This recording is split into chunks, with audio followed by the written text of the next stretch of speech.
Plusieurs choses. On parlait tout à l'heure d'open bar. Il n'y a jamais eu open bar. Vous savez ce qui s'est passé? C'est que nous avons dû financer nos politiques et payer vos factures. L'assise des centaines de milliers d'euros que vous avez laissés, que nous avons payés. Les opérateurs du logement que vous n'aviez pas payés, nous les avons payés. Le FSL qui était payé, Fonds de solidarité au logement, pour les malheureux qui attendaient 3 ans sans paiement, nous avons payé cela. Et vous avez parlé de mur de soutènement. Et vous avez fait un lien avec les élections de 2021. Mais il ne faut pas avoir une mémoire sélective. Qu'est-ce qui s'est passé en novembre 2020? En novembre 2020, nous avons eu les affaissements de terrain à Sainte-Marie. Et nous avons ici pris la décision, Nilo s'en souvient, de payer des murs de soutènement pour aider les gens qui avaient perdu leur maison.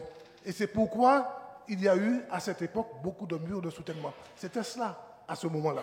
Donc, n'allez pas inventer des histoires. L'immobilier, vous savez très bien que les problèmes d'immobilier ne datent pas de la CTN. Et que le Conseil général, pour faire face à ces politiques, avait été contraint de prendre une série d'immobilier pour pouvoir offrir à la population des actions d'accompagnement, etc.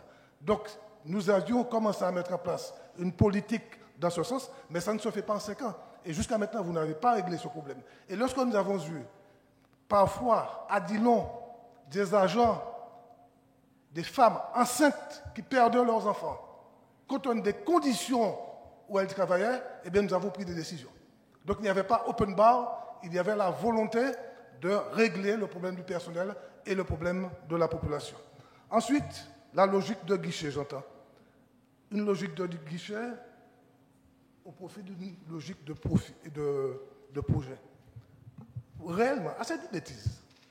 Vous connaissez des élus qui sont dans des logiques de guichet? Ce sont des projets. C'est clair. Pas ni monde. Ça veut dire que ça? Ça veut dire que tu es dans un bon couillon avant, et puis il y a un bon qui arrive, il y a plus intelligent, projet, guichet, c'est de la couillonnade. Toutes les équipes qui sont passées ont tenté de mettre en place des logiques de projet. Plus ou moins bien. Mais il faut arrêter les caricatures. Il faut arrêter les caricatures. Ensuite, le recours au Fonds européen pour financer des opérations. Nous l'avons fait à l'IFMES. La conseillère exécutive de l'époque est là. Nous avons fait en sorte que l'IFMES soit financé par des fonds européens. Nous avions même mis de l'argent des fonds européens pour écoles, familles, quartiers, un dispositif qui aidait les jeunes Martiniquais qui étaient en difficulté, qui donnait de bons résultats, que vous avez détruit, éliminé, et vous avez supprimé le service qui s'occupait de ça. C'est ça la réalité. C'est ça, demandez-moi dans l'entour. Je vous passe à vous plaisir. Ensuite, et pour terminer, parce que je veux rester dans les 3 minutes. Alors, 40 secondes. Oui, de Philippe Nilo. Mais pour terminer, alors vous nous parlez maintenant, pendant un moment, vous avez eu des cauchemars, hein, sur des matelas d'argent. Maintenant, vous avez des cauchemars sur les trous.